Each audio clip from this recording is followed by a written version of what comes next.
আছে জুৰুডত কেএফচিৰ ওপৰত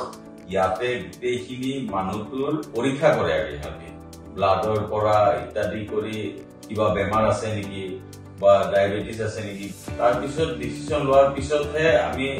ময়ো আগবাঢ়িছিলো যে মোৰ নৰ্মেল থকাৰ কাৰণে মই ট্ৰান্সপ্লান্ট আৰম্ভ কৰিলো আজিতো মোৰ 8 মাহ ৰানিং হৈ আছে 8 মাহত মই যথেষ্টখিনি ভাল ৰিজাল্ট পাইছো তাৰ লগে লগে মই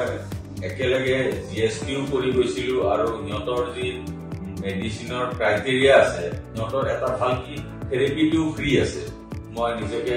প্ৰডিউস কৰিব পাৰো বা ফেস কৰিব পাৰো মোৰ এতিয়া বৰ্তমান আগৰ কিবা নতুন লাইফ এটা পাই যোৱাৰ নিচিনাই লাগিছে মোৰ ভাল লাগি আছে